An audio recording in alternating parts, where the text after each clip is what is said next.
Bem, vamos lá, aqui é Ricardo Selig, você está na Collector Zoom e hoje eu quero falar sobre álbuns que causaram uma verdadeira comoção quando foram anunciados.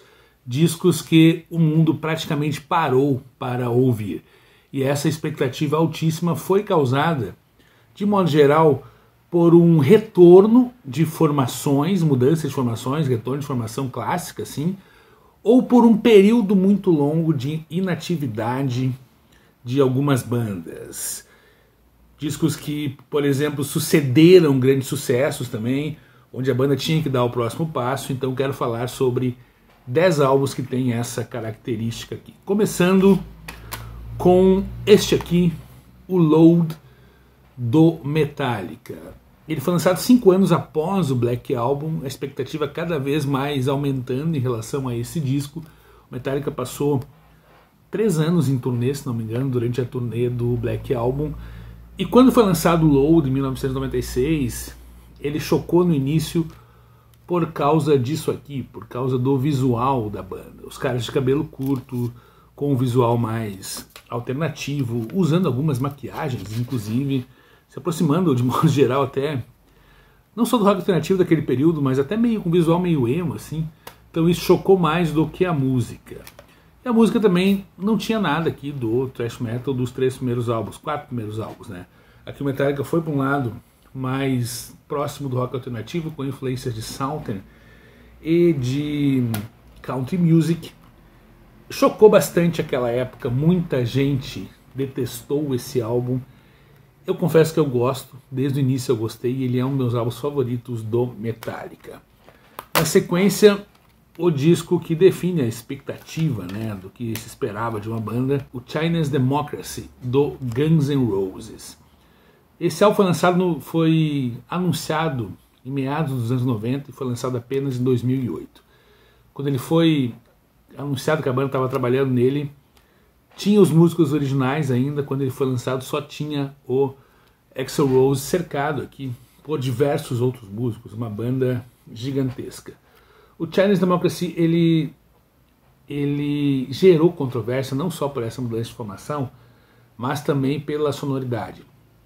Aqui sai o hard rock cru do primeiro álbum, do Appetite, também o hard rock grandioso dos 2 volumes de Use Your Illusion, e entra uma sonoridade mais contemporânea com elementos industriais e tal.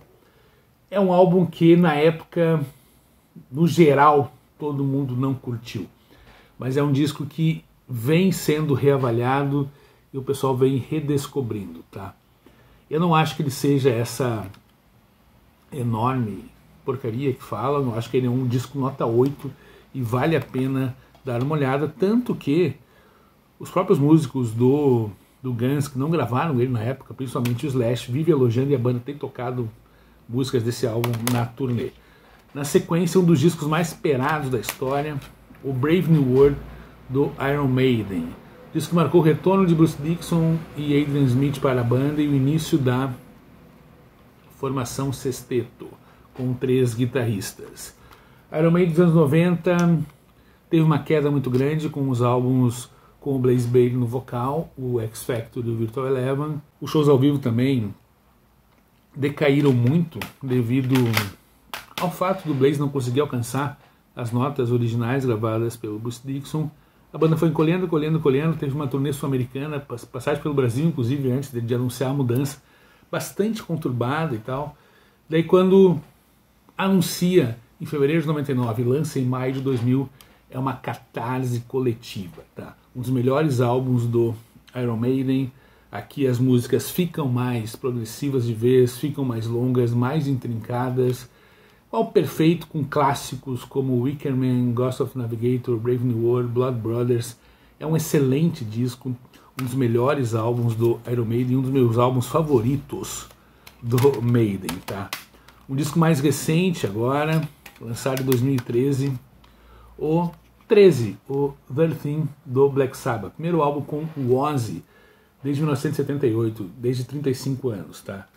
Um disco que marcou o retorno da formação clássica do Black Sabbath, porém sem o baterista Bill Ward, que não se acertou e não conseguia tocar aqui. A bateria é do Brad Wilk, baterista do Rage Against the Machine e do Audioslave. Isso dividiu, causou discussões, ainda causa discussões entre os fãs.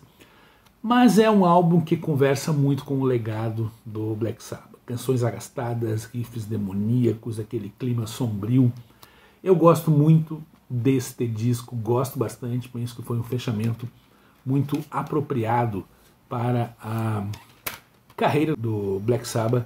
E ele tem aqui Damaged Soul, que é uma das melhores músicas da banda. Na sequência, álbum do início dos anos 1990, clássico do metal, Painkiller do Judas Priest. O Judas vinha aqui de 2 álbuns controversos, o Turbo e o Rain It Down. O Turbo foi pro lado do glam metal e desagradou muito, e o Rain It Down é um álbum mais rock and roll, mas bastante meia boca, a gente pode colocar nessa maneira. E esse disco aqui, o Judas, ele se reinventa, ele insere elementos, influências das bandas em voga no metal naquele início da década de 90, principalmente o Pantera, e também algumas coisas de groove metal, como do Machine Head e do Pantera, né? É um álbum extremamente agressivo, provavelmente o disco mais pesado da carreira do Judas Priest, com o Rob Halford cantando de uma maneira sensacional, estreia do baterista Scott Travis, que já estreia quebrando tudo com a introdução antológica de bateria da música título, Painkiller. Aqui tem hinos como Hell Patrol, Metal Meltdown, Nightcrawler, Touch of Evil, um descasso que redefiniu o som do Judas. Pena que após esse álbum, Rob Halford retornaria só nos anos 2000, né?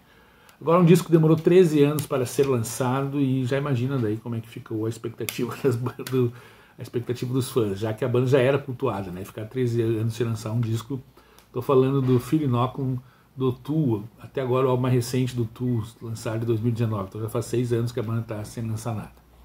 Cara, isso aqui é sensacional, um dos álbuns mais transcendentais, uma das experiências sonoras mais incríveis que eu já tive na minha vida. O Tool é uma banda única, uma abordagem sonora única, e o Phil Inoculum vai nesse caminho. A música título, por exemplo, com mais de 10 minutos de duração, foi a canção mais longa a entrar nas paradas da Billboard, para vocês terem uma ideia. O disco é sensacional, ele tem esse lado, como é que eu vou dizer, imersivo, porque a sonoridade do Tool, ela é muito particular, né?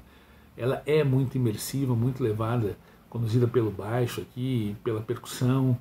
Cara, um disco perfeccionista, é algo maravilhoso, tá?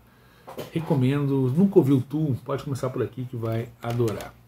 Agora um disco da primeira metade dos anos 1990. É aclamado pelos fãs, que é o Division Bell, do Pink Floyd. Aqui é o seguinte, né?